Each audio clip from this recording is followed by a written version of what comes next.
And welcome to the Week 2, Chapter 2 video lecture. We're going to be dealing with federal courts in this particular chapter. This is important for us to understand. We're going to really get into courts generally, but concentrating on the federal courts. And we'll see that their system is very important to understand it because of the supremacy clause in the United States Constitution, for instance. Any questions regarding constitutional issues will be essentially, for all intents and purposes, decisions affecting the entire United States if they're decided in the federal court system and a final judgment and that sort of thing. So let's go into the learning objectives for our work this week. First, we're going to define the four primary types of jurisdiction. There's geographical, subject matter, personal, and hierarchical jurisdiction. Geographical means within the territory of the jurisdiction. Federal jurisdiction is the entire United States. It's continental shelf territories. It's other territories, including things like Puerto Rico, Guam, that sort of thing.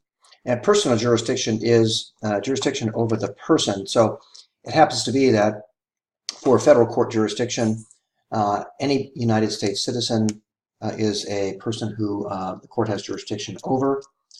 Hierarchical jurisdiction is the jurisdiction within the court system itself. So, for instance, the trial courts have original jurisdiction over cases that need to go to trial.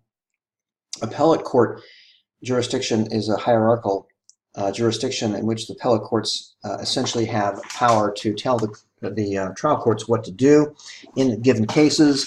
They do that by making a ruling and publishing that ruling, and once it's published, then it is binding on the trial courts and must be followed through the hierarchical jurisdiction of the court. We're also going to compare and contrast the tasks of trial and appellate courts. Remember that appellate courts are both the courts of appeal and the Supreme Court. Anything above the trial courts is considered an appellate court. We're also going to explain the historical evolution of the federal courts into their present structure and operations. We'll see how that came about. We're also going to analyze the different responsibilities and workloads of United States magistrate judges, district judges, circuit judges, and Supreme Court justices. And I can guarantee you they earn every penny of what they are paid because they do a tremendous amount of work. You'd be surprised. And there's very few of them, believe it or not. We'll see why in just a few minutes. All right, we're also going to analyze the impact of the federal courts and the impact they've had on administration of the criminal justice system at the state and local levels through their federal question jurisdiction. Federal question jurisdiction is the jurisdiction of the federal courts on any case that involves a question of federal law.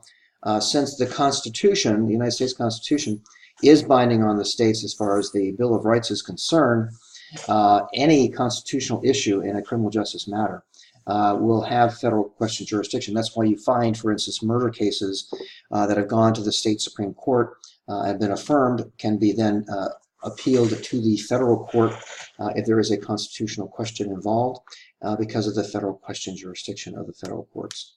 All right, we're also going to differentiate the jurisdiction and the functions of Article 3 courts from Article 1 courts and other specialized federal courts. We'll see that different aspects of courts were empowered by the United States Constitution through Article 1 and Article 3. We'll see what those are in here in just a few minutes. We're also going to distinguish the various agencies and their hierarchical responsibilities for the administration of the federal court system, and then evaluate the major problems facing the federal courts and the strengths and weaknesses of the major solutions that have been proposed to address these problems. And we'll get a good understanding of what the courts are facing right now by going through that last one as well. Okay. All right, let's first look at the U.S. versus Lopez case. This was a very interesting case. This is where Lopez carried a gun into school to give to another student to use in a quote-unquote gang war.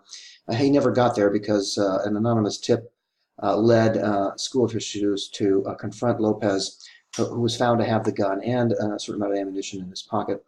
And then he was convicted of the violation of the Gun-Free School Zone Act of 1990, which is a federal statute. And he was sentenced to 6 months in prison. The state court upheld the decision. Excuse me, the federal court. This is actually, excuse me, this was tried in federal court. The state court originally, or the state system originally filed against him, but when the feds came in and filed, they dismissed their case in favor of the federal court case. When the federal court case was filed and prosecuted, the case went all the way up to the United States Supreme Court on the issue of jurisdiction. Did the federal courts have jurisdiction over someone carrying a gun into a school, essentially? And the United States Supreme Court, by the way, which was packed with Republican conservative types, law and order types, ruled that the federal court had no jurisdiction over this type of activity.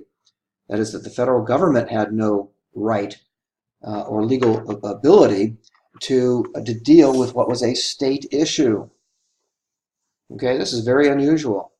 Whatever happened with that case later on, whether the state refiled is another issue, but they may not have been able to. The statute may have also run by that time, and they may not have been able to file in the state because they dismissed their case.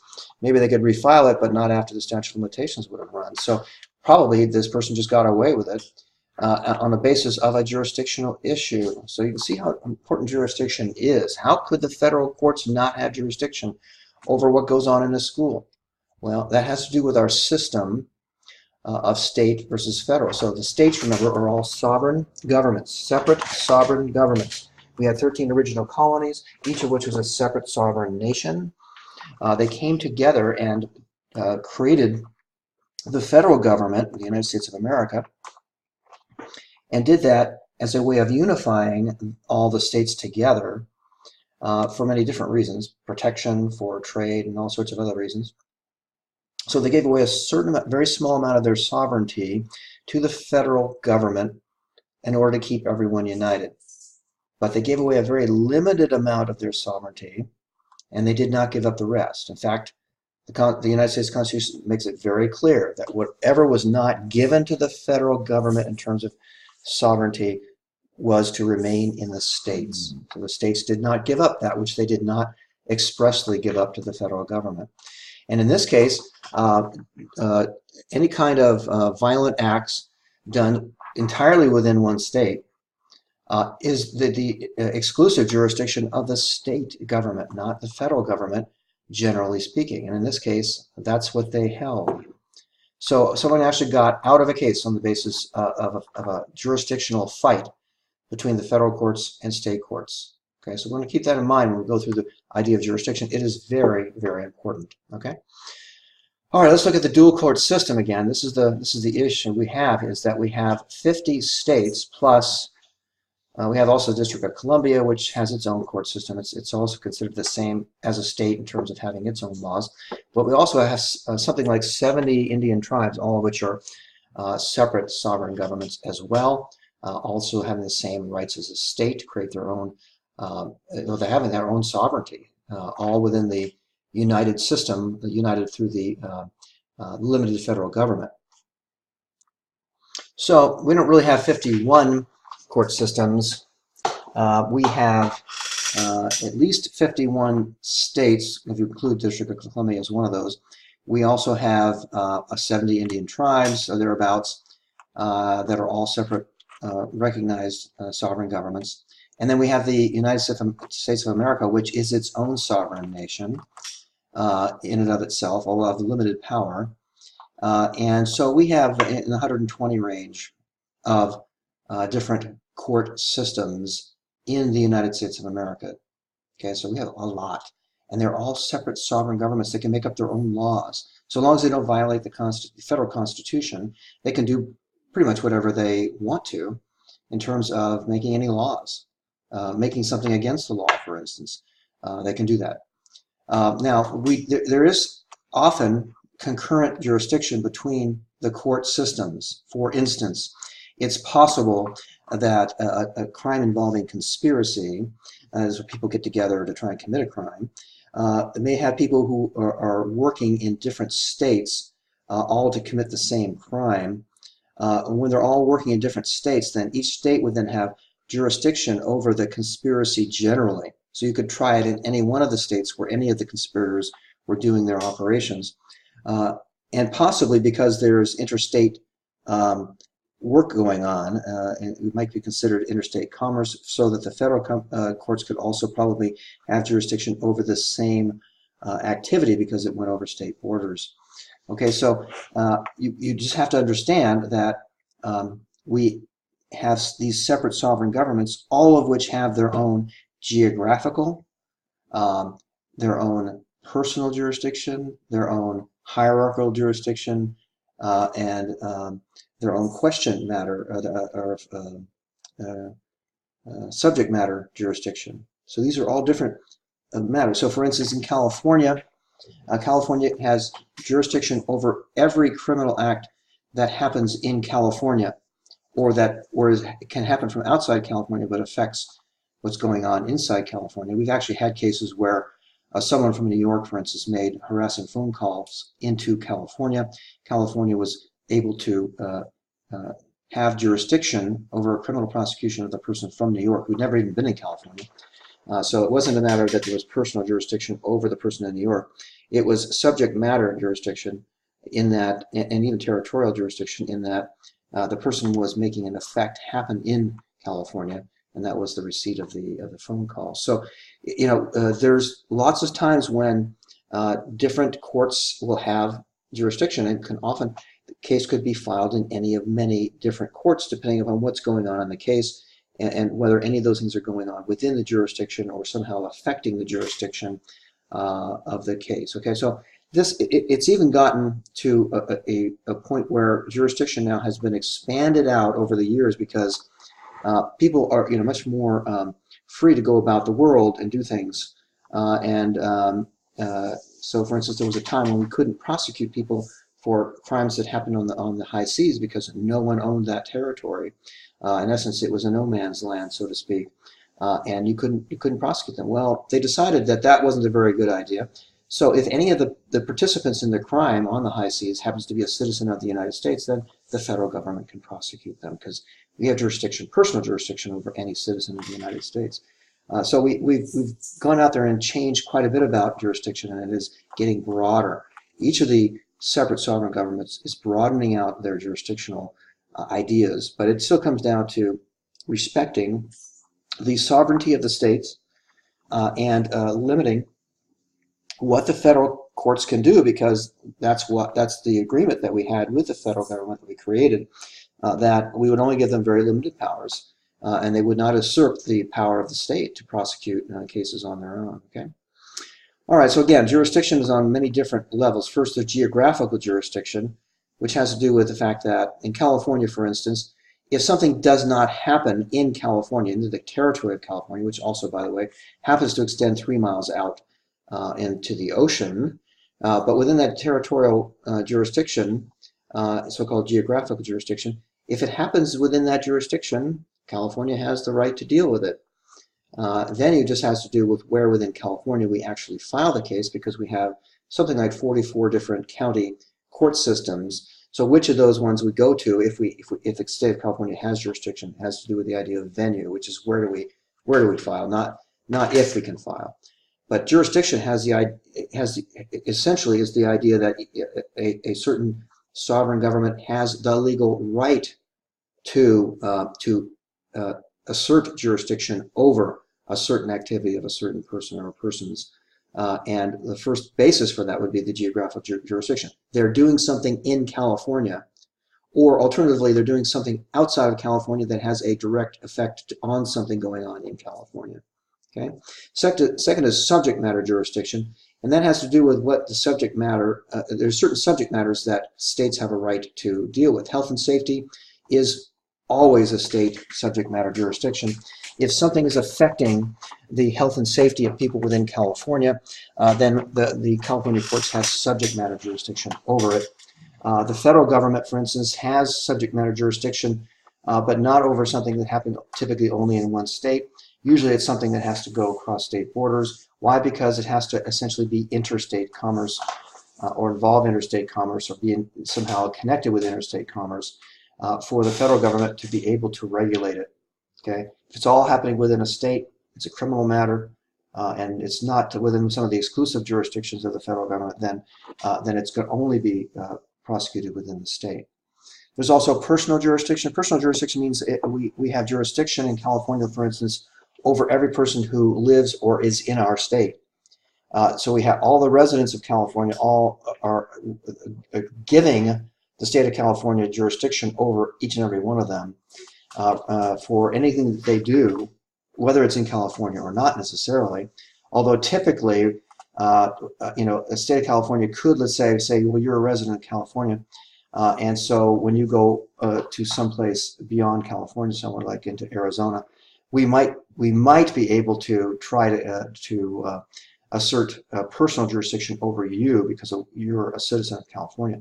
But typically, that hasn't really yet come to pass. So typically, even if you are a citizen of California, we can't get you. But in the federal government, they have already decided if you are a citizen of the United States, we can go after you for what you do in other countries.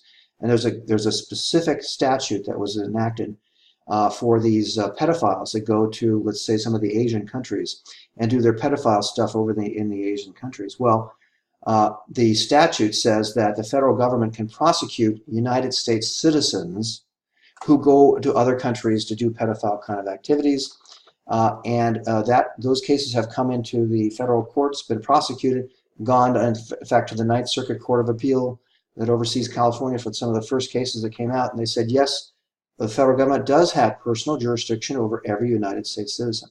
Again, in the states, they haven't quite gotten that far yet to say that, but that the federal government has. Okay. Then there's hierarchical jurisdiction, which has to do with the idea that within a given sovereign and within its court system, the trial courts are at the low end of the hierarchical system. Wherever you want to file a case, let's say within the court system, and you have to have a trial, you go to the trial courts. But then you have, once you have a verdict or a judgment in that case, then the appellate courts within that same system now can assert jurisdiction over the case if someone asks for the case to be appealed. If someone asks that it be appealed, since they have one right of appeal, then they automatically will be giving the appellate court's jurisdiction. If there was no request for an appeal, the appellate courts would have no jurisdiction in which to hear the case. Okay? And so there's even jurisdiction within a separate sovereign's own court system. Now there's what we call original jurisdiction, and what that has to do is, original jurisdiction is jurisdiction of the trial courts. In essence, it's having to do with the origin of the case. You can't have a case do anything until you get a judgment. So you have to go through a trial. And so the trial courts have what we call original jurisdiction. And then they have what we call appellate jurisdiction, which is the jurisdiction of the appellate courts to hear a case once a judgment has been entered when there is a right of appeal. Okay, so we have original jurisdiction, which is in the trial court. We have appellate jurisdiction in the appellate courts of that same sovereign government to be able to review the situation and make sure that it was done without error. Okay. All right, so let's consider the Trayvon Martin case in Florida. With regard to jurisdiction, where do you believe the trial should have been held and why? Well, it all happened in Florida. The entire incident happened in Florida. They did not cross any state lines. Everything happened in Florida. We can assume that Trayvon Martin and George Zimmerman were residents of Florida. They weren't residents of another state, for instance, so there's no personal jurisdiction within any other state. What about the federal government? Couldn't the federal government have gotten involved in this? Well, the federal government has statutes that are criminal in nature, where someone, if they do a violent act against someone on the basis of racial hatred, they can go after the person who does that. And that was basically originally set forth because of the southern states. And it got the federal government could come in and take police officers, for instance, who were harassing and hurting black people and subject them to federal court criminal prosecution. But could the federal government have gone into this case? Possible. Well, remember that the Rodney King case was one where where there was a color of title type of color of authority situation where police beat Rodney King mercilessly and for no good reason, and it was based on race, and so that gave the federal court jurisdiction because of a statute that does not allow police to do that. Now, whether whether the federal government has one that would have to do with private people, that's a different question. So there may not even be a statute. But the question is, if there were a statute that would prevent private people from doing violent acts against someone based on their race, these racial hatred type crimes, could the federal government decide on, take jurisdiction essentially over this case? And this becomes very important because it's possible in the Trayvon Martin case that George Zimmerman may have been found not guilty in the state, which he was, but then the federal government could come in under their own law, prosecute George Zimmerman again for the same crime, and get him on a guilty, which is exactly what happened in the Rodney King case. So the question also is, do you believe there should have been a change of venue? I mean, should they have taken it out of the local area there? And if so, where would it have been moved to for a fair and impartial jury? Sometimes we do have to move cases out of the local area because there's been so much publicity, so many thoughts have been put out there. It's almost, if not almost, but actually impossible to get an impartial juror in a case like that. And if that's the case, we move the case. Typically, we move it within the same sovereign government jurisdiction, somewhere outside of the local area where people have not heard so much about it and not as concerned about it. All right, let's look at some of the basic principles of court organization. First, the difference between trial and appellate courts is very easy. When you come in with your case at first, you have to have a trial on it. You will be filing your case in the trial courts. That's where they have original jurisdiction over the case. And until there is a judgment, there will be no appellate court jurisdiction. And once there is a judgment and at least one of the parties asks for an appeal, only in that event will there be appellate court jurisdiction. That means that the courts of appeals can now take the case and do something with it in terms of reviewing it to see if it was done correctly and either affirm it or reverse it. Okay? Very simple to understand that. All right, courts, controversy, and the administration of justice. Should the double jeopardy clause prohibit parallel state and federal prosecutions? What do you think? Well, let's look at the Rodney King case. In the Rodney King case, we had police officers beating this black person mercilessly for no good reason, obviously going well past what their authority would have been to get him under control. And under the state law, there was no chance they were going to get a conviction because there was no state law that would have been proper to have prosecuted them, as it turned out. And that's because in order to prove that these officers did something criminally wrong in the arresting the person, it would have had to been something else that they were doing other than arresting him. If they had already arrested him and then they started beating him up, once he's already under arrest and already under control, then maybe, but not when they were actually still within the process of getting him under control. And so it was never going to happen that we were going to get a prosecution successfully in the state, as it turned out. So what happens? The feds came in, prosecuted the cops for the same exact thing, except under a federal statute that had to do with police officers under color of authority doing illegal racial discrimination type of activities, which in this case they could certainly have substantiated, and they did, and they ended up getting all the officers were found guilty of that federal crime. So are federal prosecutions after failed state prosecutions a good way to remedy miscarriages of justice, or are the rights of the defendant unnecessarily placed in jeopardy? Well, that's a good question. It's a nice rhetorical question, but under our system of separate sovereign governments that we have in the United States, in which we have at least 120 or so separate sovereign states and a federal government, so at least 121 separate sovereign governments, there is no basis for saying that we have a double jeopardy because each of them has the right to prosecute a person for that which the sovereign would have jurisdiction over the activities of that person.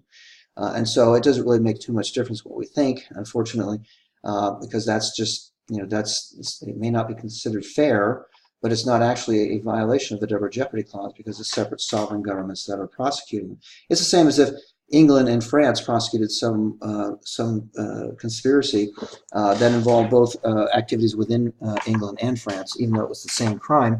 Both of them prosecuted it. One of them lost, one of them won.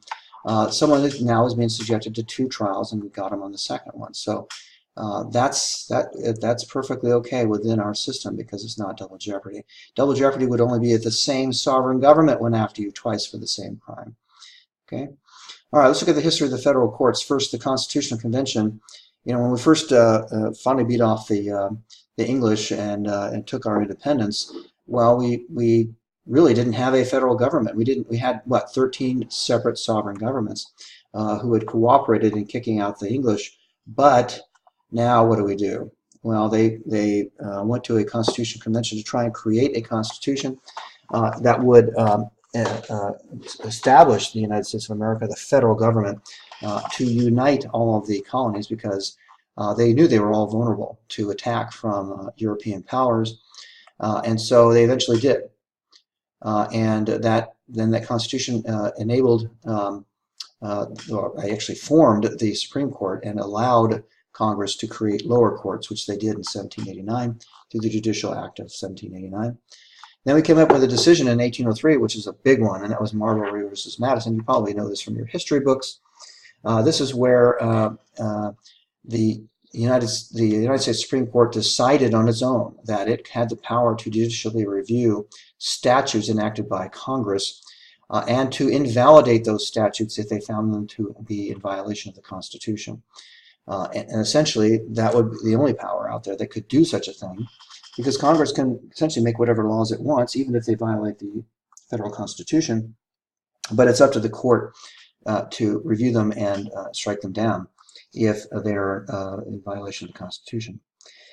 And then sometimes between 1789 and 1891, there was quite a bit of activity going on. We've created a court system, and we had trial courts, we had courts of appeal, but we had, many specialty courts that were created, especially in the Court of Appeals Act of 1891.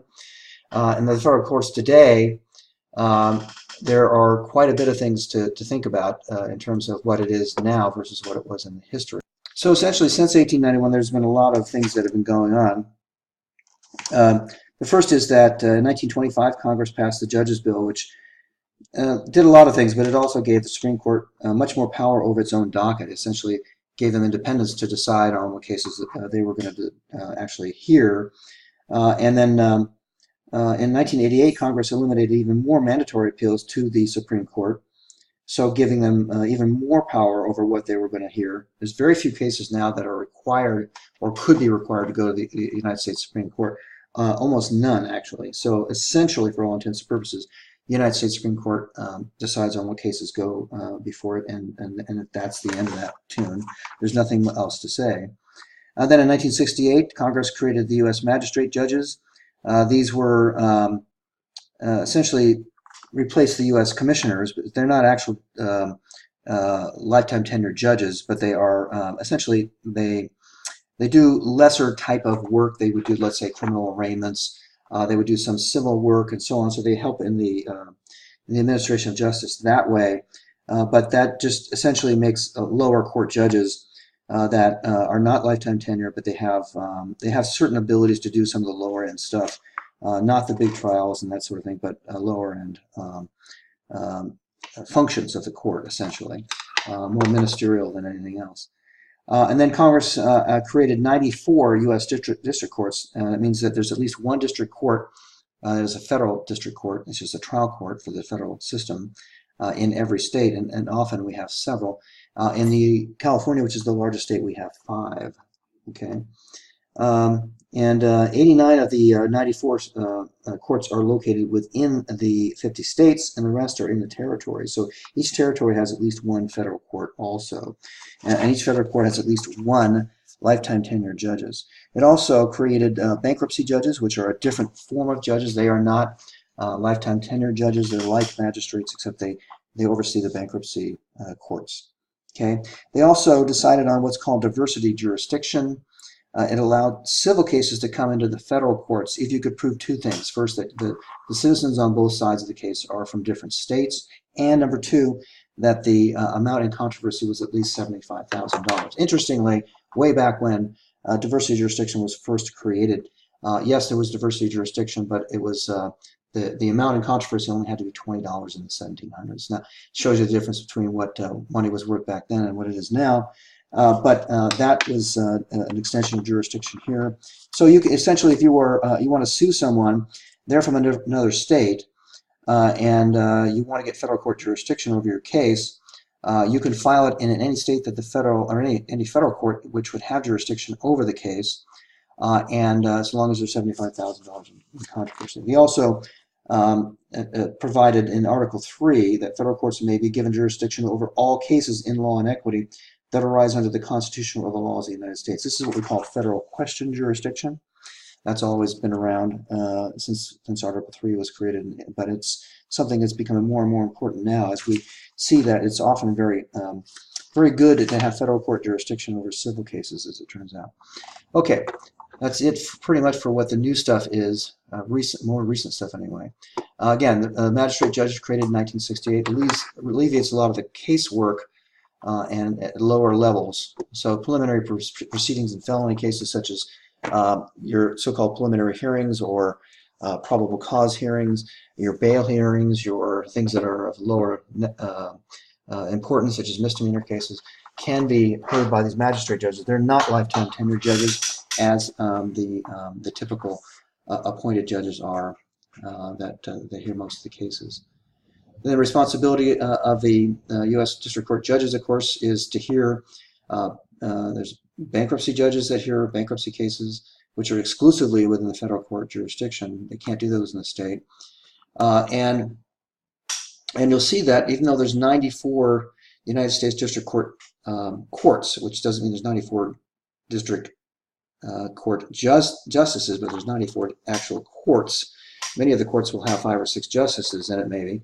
But even though there's a very limited jurisdiction of the federal courts to hear matters because they have limited things that they can deal with, they are overworked, as you might imagine, with that few number of courts. For instance, California probably has in the several thousand judges for the largest state in the United States. And here we have something like a couple hundred district court judges in the entire federal system over the entire United States. Okay, so here's some of the case filings. United States Supreme Court, the people that wanted to get into the Supreme Court, 7 to 8,000 per year, generally speaking. The U.S. Circuit Courts of Appeal, anywhere from in the 50,000 range are filed. That have these, whether in the Court of Appeals, they have to be decided. The U.S. Supreme Court, of the 8,000, let's say, that are petitioned to be heard, they may only hear 50 or 80 of those in a year. But the Court of Appeal has to hear every single case because there's a right of appeal to at least one Court of Appeal. The district courts themselves have in the 300,000 range of actual case filings. Out of what might be a couple hundred judges, that tells you something. And bankruptcy court judges have close to 1 million to 1.5 million filings a year. You can see that there's quite a bit of work to do for everybody involved in that system. All right, federal questions, jurisdictional cases. These are certainly any suits between the states must be tried entirely and exclusively in the federal court system. You cannot have one state hometowning another by suing. Let's say California could not sue Arizona in a California court. That's hometowning. We don't allow that. So the federal question jurisdiction requires that suits between states, where states are suing each other, must be in federal court. Okay. Ambassadors and other high-ranking public figures, those are all exclusive federal court jurisdiction cases.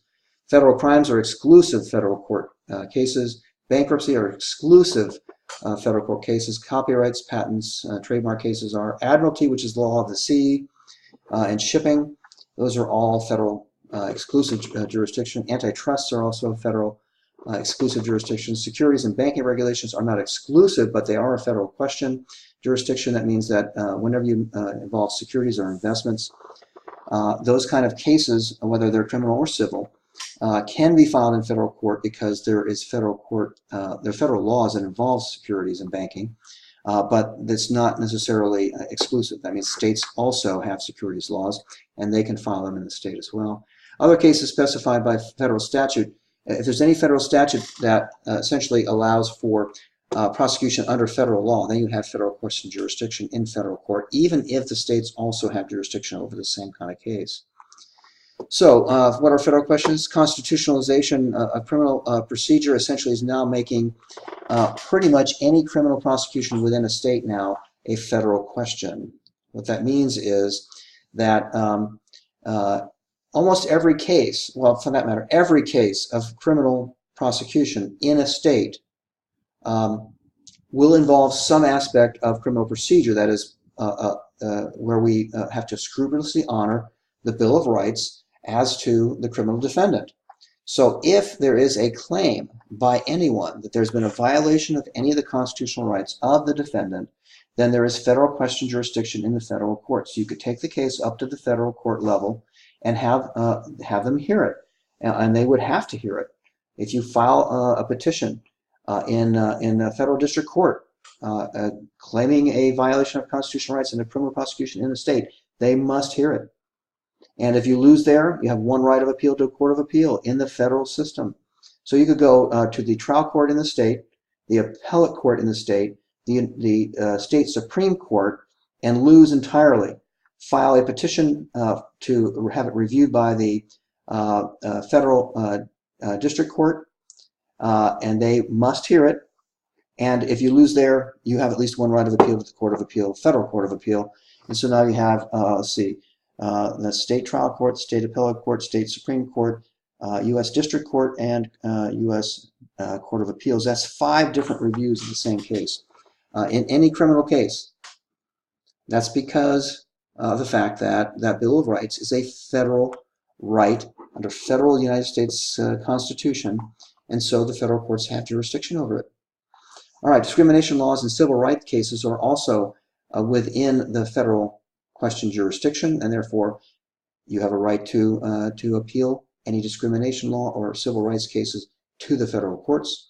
Any prisoner petitions. Why prisoner petitions? Prisoner petitions are where prisoners will petition the court for relief. Let's say they think they're being subjected to cruel and unusual punishment.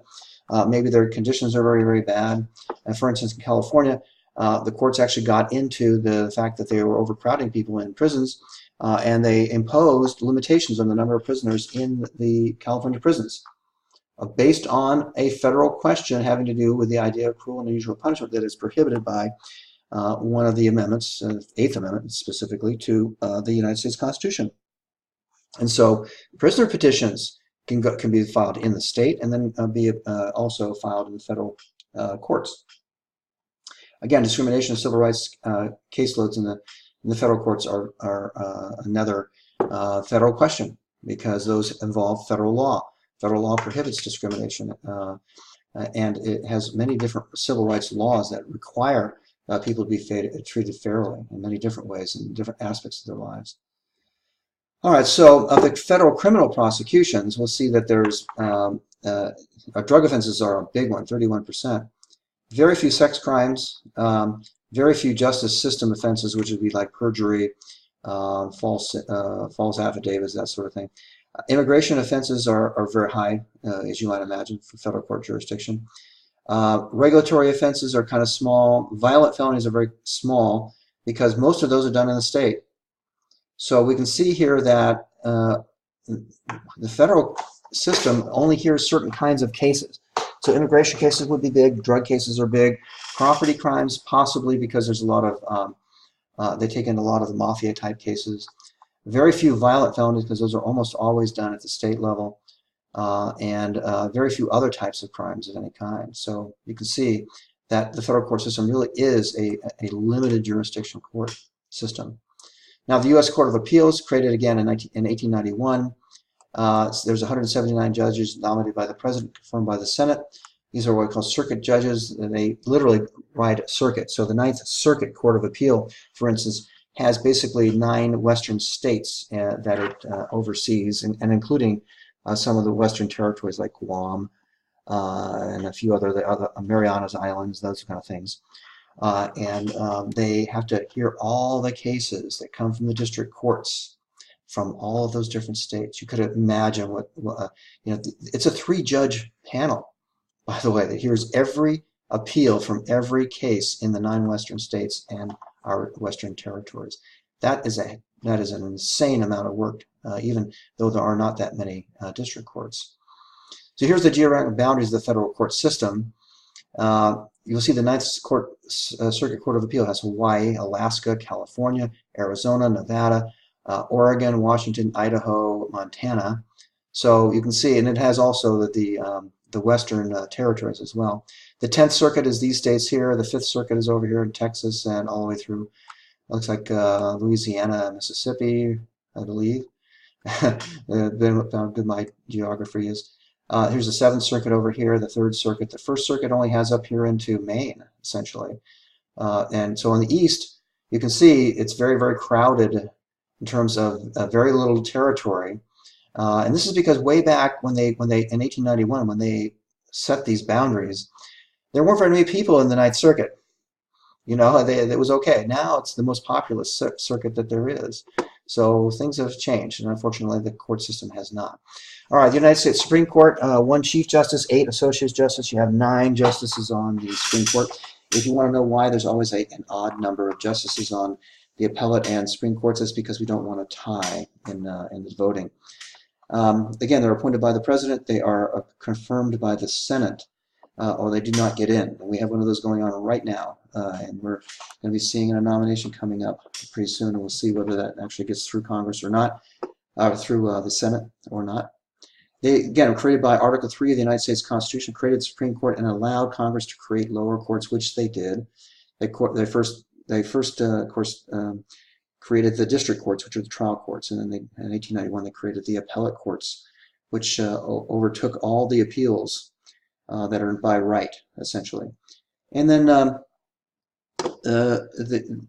there's a rule of 4 in granting cert, which is granting cert is what happens is you petition the United States Supreme Court with a petition for writ of certiorari, which is an old Latin expression. What it means is you petition them to hear your case. They can say yes or they can say no. The way they say yes is there's the rule of 4, and that is that 4 justices must vote to hear the case. Without those 4 justices voting to hear it, it will not be heard. And again, unless there's a right to appeal the Supreme Court, which is almost non-existent, you don't get there without their permission. The caseload in the United States Supreme Court, of course, is very, very high, but they take only the most important cases because they can only do 50 to 80 of them a year. All right, let's look at some things to think about. First, let's consider cases that have been or are currently being reviewed by the Supreme Court this year. Boy, there have been some big ones. The teachers' unions was a big one that just came down. They ruled against teachers' unions and prohibited them from forcing people to join the union or to forcibly take money from them. That was a big one. That was one that had reversed quite a bit of decisions that had been around since the 1970s. We also have the travel ban was by a 5-4 vote, very close, was finally approved by the United States Supreme Court, reversing all the appellate courts who had ruled exactly the opposite. And you can see how close those decisions are. They're very, very close. So you see that these decisions are dealing with very large societal issues. They have huge impact on public policy. And there's much pressure that the justices are under in weighing these decisions and deciding on how they should be decided. And boy, it is not easy. Most of them involve the Constitution and interpreting that Constitution. And we hope that we have the best minds that are there, but they are often based on what they think. And once someone's in the court, they have a lifetime tenure. You can't kick them out, even if you don't like their decisions. What are the responsibilities of the circuit justices? These are the courts of appeal justices. They do a lot of different things. They address different requests for time extensions. They rule on requests for stays in cases coming from the circuit. These are circuit justices, and each Supreme Court justice is assigned to serve as a circuit judge. And they do a lot of, for instance, you may have a prosecution for murder out of the state, and it's got all the way to the state Supreme Court, and it's been affirmed. Everything's good. We're going to now, off this person. We're going to put him to death. And what will happen is invariably they will petition the courts of appeal for the federal system for a stay, which means an order prohibiting the execution until the federal courts can hear the constitutional arguments on whether this person had his or her constitutional rights scrupulously honored by the state. Okay. All right, specialized federal courts, we have many. First, the constitutional courts, the ones that were established on Article 3, but then there's legislative courts established under Article 1. That means the legislature created their own. There's the military review courts. There are every kind of imaginable court system. There's the tax court. There's the I can't even go through the list of all of them. There are just many, many, many of them. And they specialize in special kinds of cases, the kind of certain types of situations. Here's the tax court. Here's the Court of Federal Claims, where that's where you sue. If you're suing the federal government, you go to the Court of Federal Claims. Court of Veterans Appeals, where veterans who are not getting the benefits they think they're entitled to can go to that court. Court of U.S. International Trade, which has to do with imports of foreign goods. If you think that you've been put in the wrong position on that, you go to that court. U.S. Court of Appeals for the Armed Forces, again, that's a military court. Court of Appeals for the Federal Circuit, that means trademarks, patents, foreign trade claims against the federal government are all in that particular court. There's also the Alien Terrorist Removal Court, the Foreign Intelligence Surveillance Court. That's where they do the U.S. Patriot Act, very confidential intercept surveillance orders, all based on the U.S. Patriot Act. And again, the military justice courts were included in 1950 after World War II. Uniform Code of Military Justice is the code that they use because that's their system of justice. They have their own military code, and everyone in the military is subjected to that code. Then there's the Enemy Combatants Court. There's a Foreign Surveillance Court we talked about before, immigration courts as well. There's various agencies and their responsibility. Well, first we have the Chief Justice, the Judicial Conference of the United States. We have the Administrative Office of the U.S. Courts. We have the Federal Judicial Center, Judicial Councils, and U.S. Sentencing Commission. These are all agencies that assist the courts in, just on, for instance, the Administrative Office of the United States Courts. They just basically make sure that they all have offices and all the financial things are taken care of. People who literally clean the offices, literally, that they have someone to go do that for the justices and that sort of stuff. It's just really administrative stuff. Judicial councils are actually councils of people who decide on rules for the judicial system. For instance, there's U.S. Sentencing Commission, which has to do with, they oversee sentencing guidelines that are set up to help the courts to try to keep their sentencing consistent, that kind of thing. Also, making courts more efficient. Question here is, should we increase the number of federal judges? And I'll make a bet right now that if you knew what the actual caseload was for federal judges, you would want to see more federal judges. And the reason why is because when you give a judge too many cases to do, they're just not going to be as interested in doing justice in every one of the cases because they just don't have the time.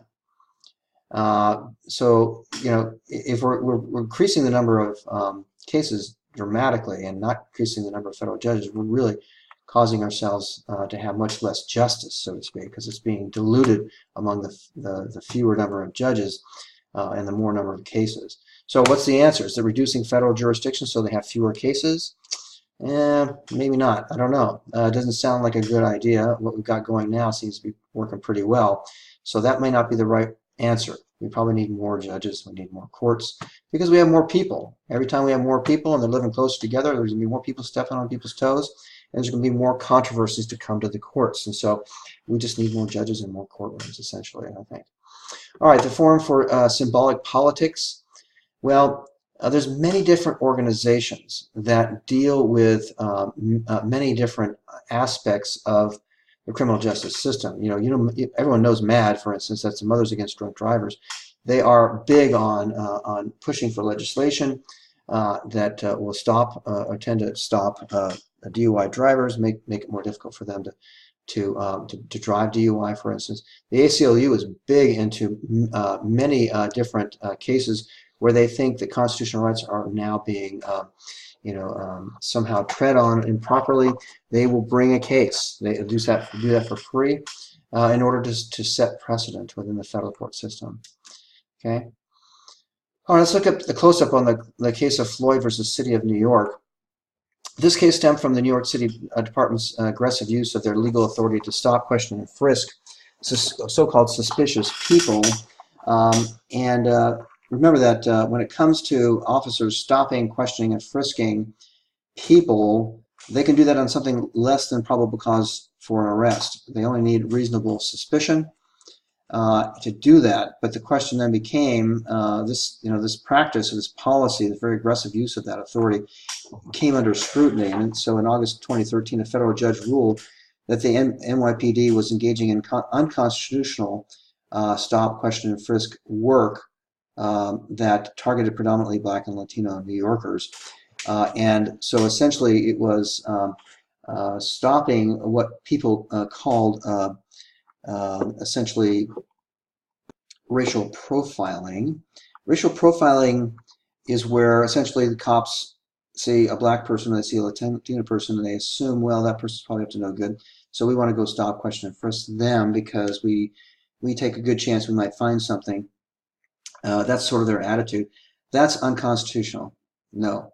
You have to have reasonable suspicion that someone's actually either doing something wrong, has already done something wrong, in the very current period of time, or you cannot use that power. And so this case actually ruled that they were unconstitutionally using that power. The appeal was pending when the case was settled on election of the New York mayor and at that particular time. So we will see, essentially what happens there. But that's a good indication of the federal courts using their power to actually strike down a policy of the police department. All right, that's it for Chapter 2. And again, if you have any questions, I'm more than glad to help you in any way I possibly can. So feel free to email, text, or call me, and I will be more than glad to help.